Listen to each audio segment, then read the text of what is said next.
Thanks. I don't need no soy sauce. Thank you. All right, I unmuted your private bank. F-47, you are unmuted.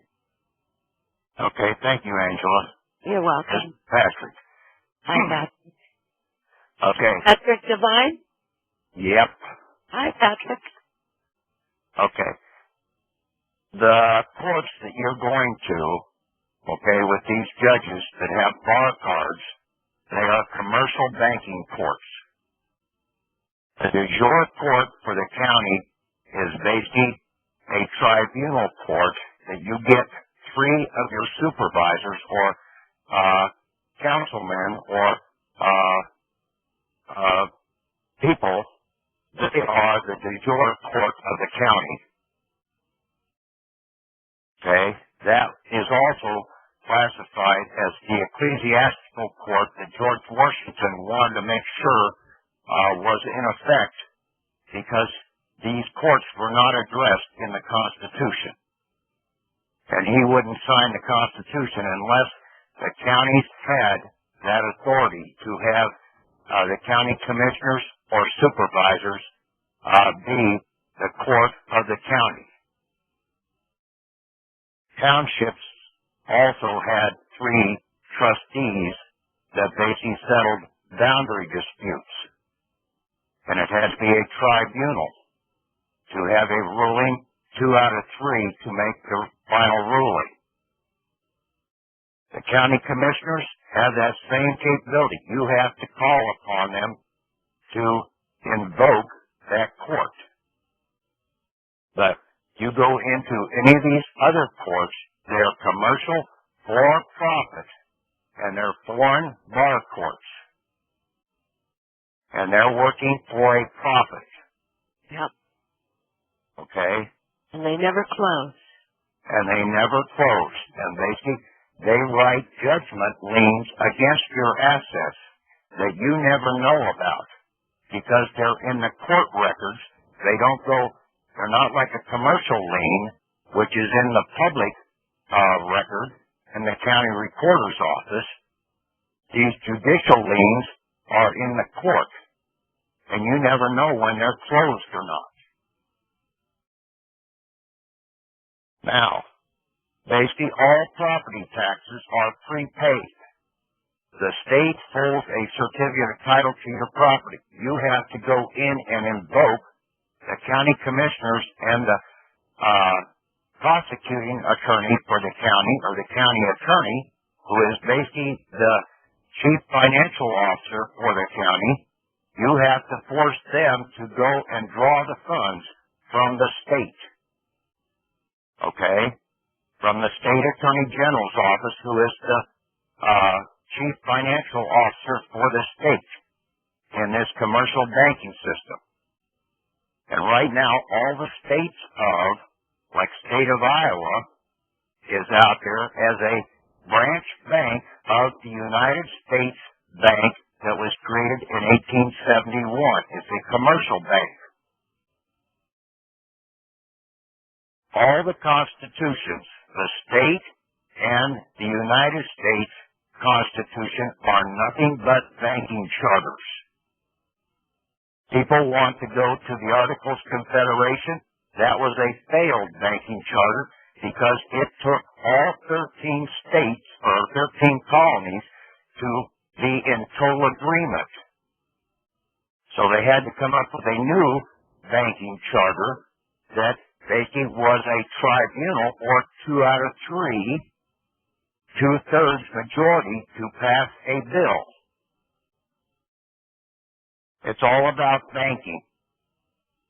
De jure banking, and right now we're operating under this commercial foreign banking system.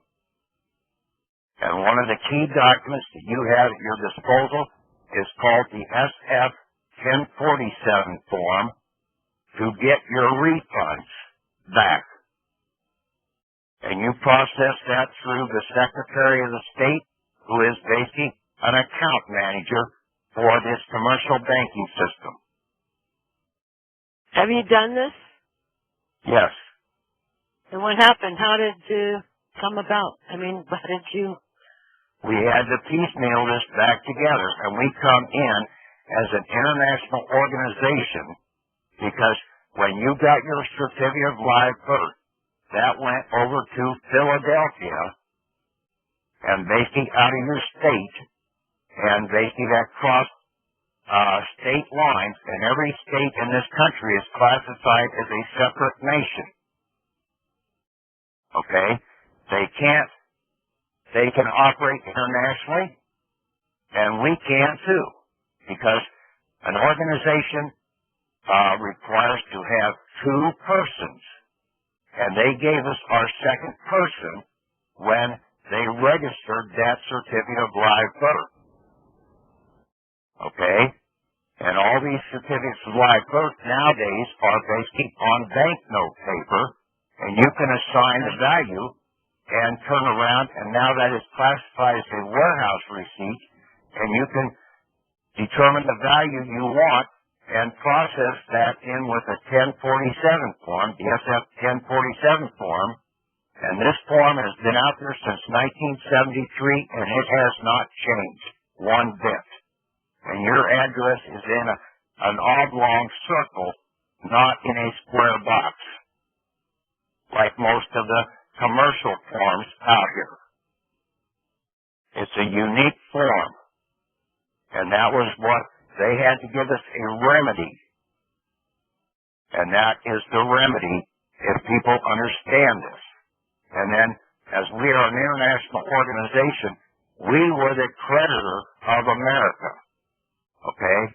We the people, we own America. We own the Treasury. So we're a creditor.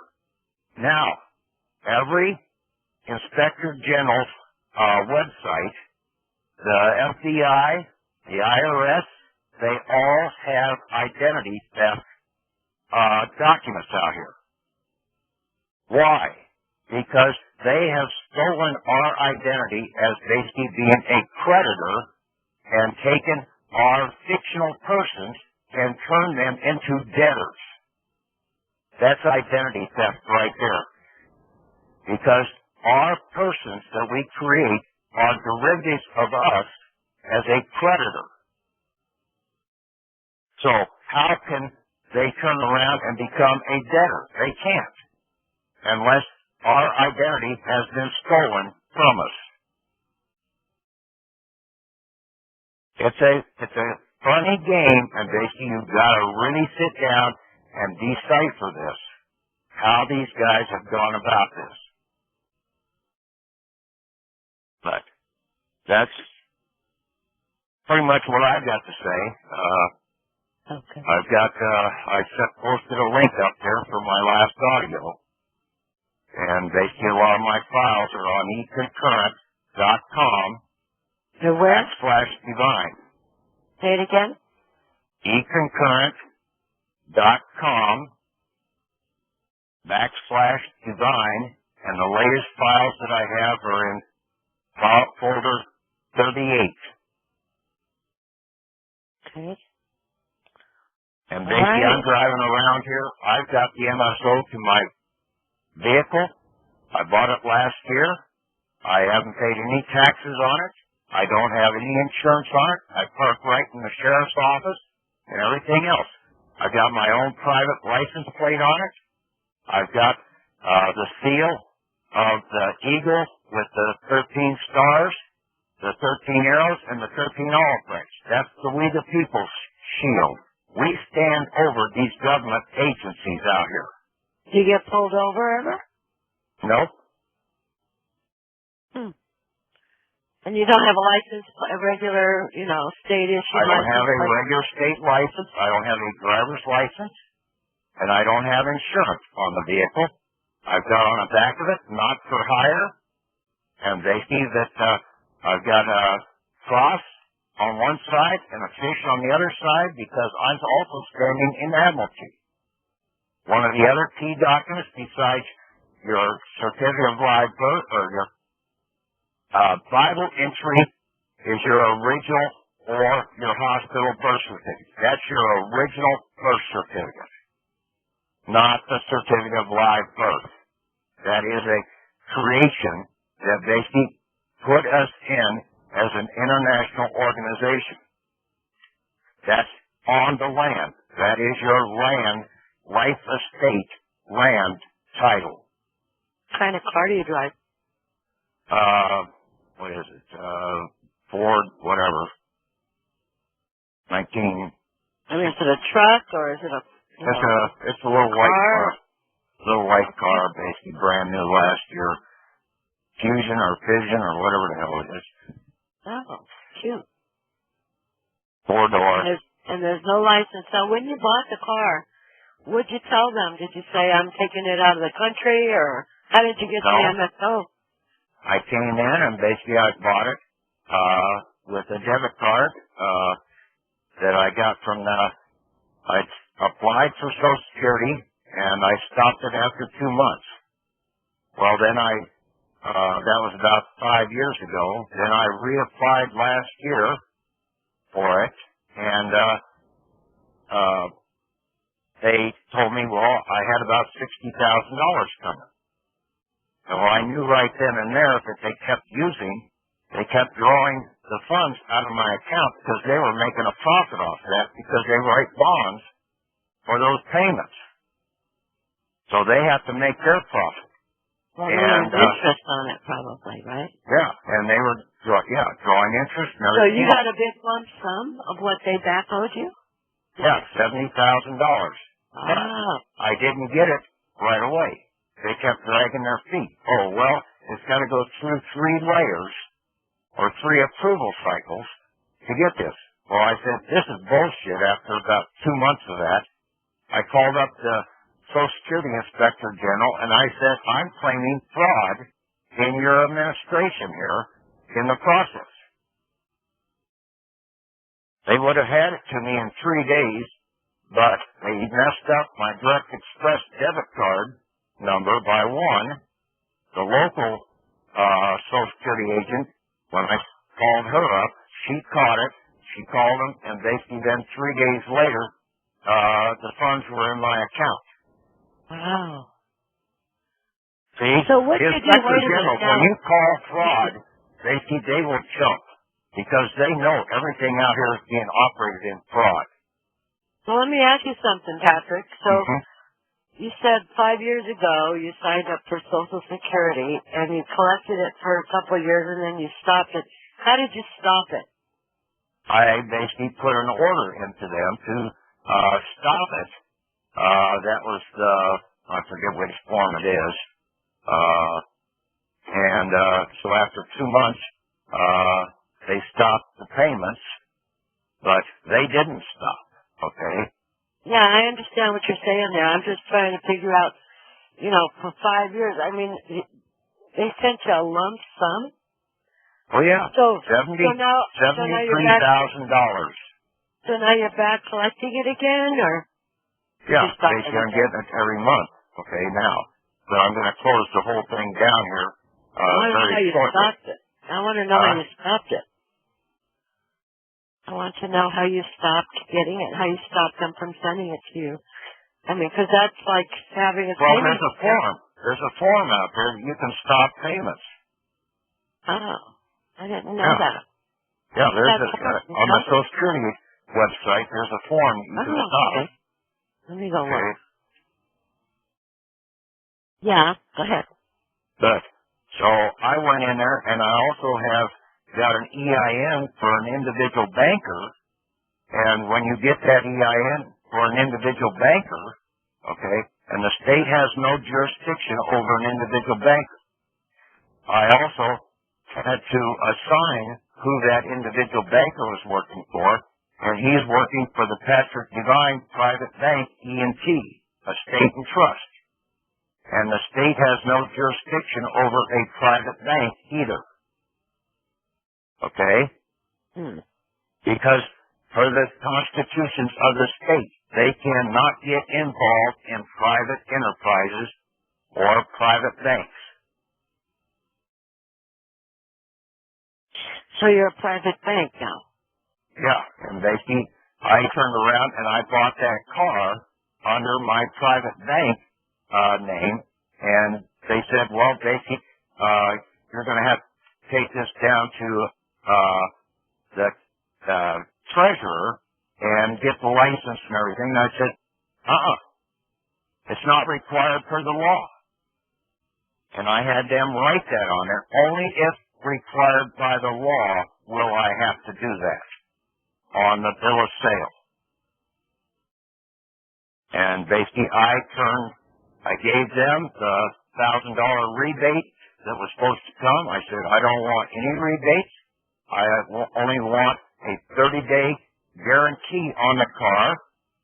The 7-year warranty, I don't want. I can pay for the thing later on by drawing funds if I need to buy another vehicle. So I don't have any warranty. I didn't get the 30-day dealer license on the car or anything. When I left there was nothing on that car. And I took their advertisement decal off right away because I'm not going to advertise for them and be claim that they have a jurisdiction over it. So the state has no claim over that vehicle whatsoever. They can't force me into anything. It's just like me going out and buying a tractor and driving it down the road. Does a tractor need to have a license? No. Does a lawnmower need to have a license? No. You can drive it down the street. It's private property.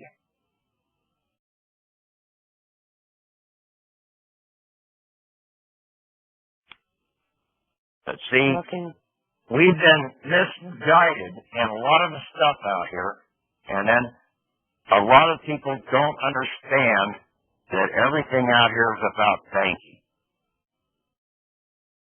And when you start understanding banking, then you can start going after these people, after these courts. We have some protective laws out here because these guys have to operate per the commercial banking codes that are out here, and that's all these codes are, is commercial banking codes. And one of the big ones is 15 USC Section 1 and Section 2. Section 1 is they cannot restrain our right of free trade and commerce. Section 2 is basically about monopolizing the system. And all these bar attorneys are monopolizing the court systems out here. And they're getting kickbacks, forcing you to have insurance on top of insurance.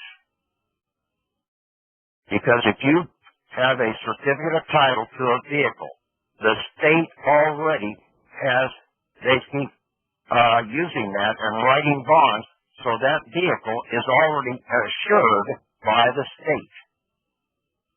And you can take that certificate of title and basically it's got a value on it and cash that thing in using the 1047, the SF-1047, and endorsing it and sending it into the Secretary of State and get the money back that's right there on the top of that certificate of title.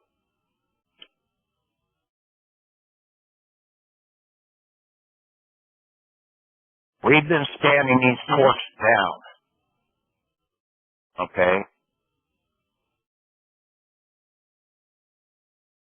Yeah, I'm just looking at this form here. Request for withdrawal of application. That's from Social Security, but I don't know if this is the one. Is this the form?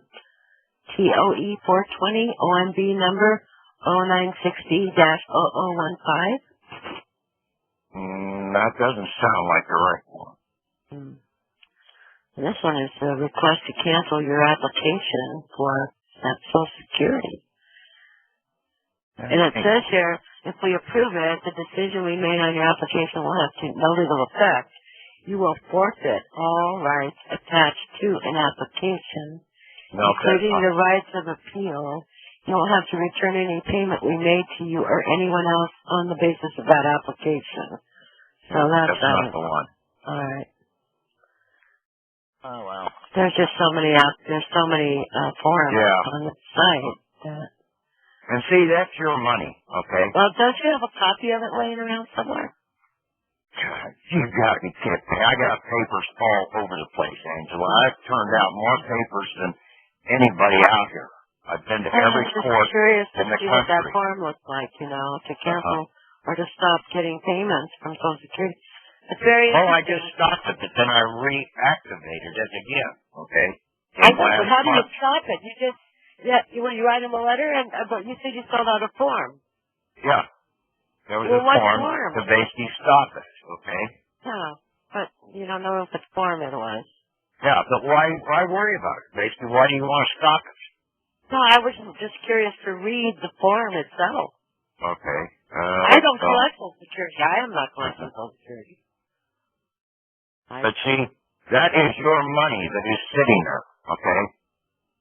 We basically, when we signed up with Social Security, we deposited roughly anywhere from $640 to $1 million of credits into the Federal Reserve Bank under that Social Security number.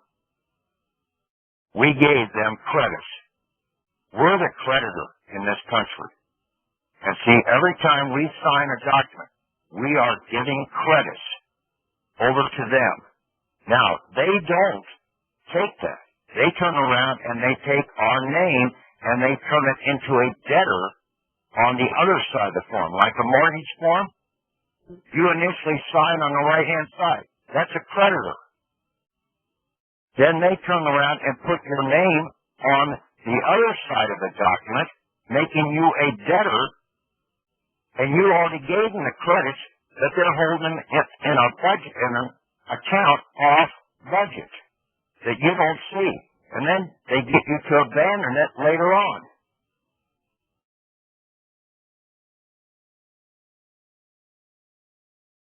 Okay. Yeah. It's a shell game, really, is the way it is.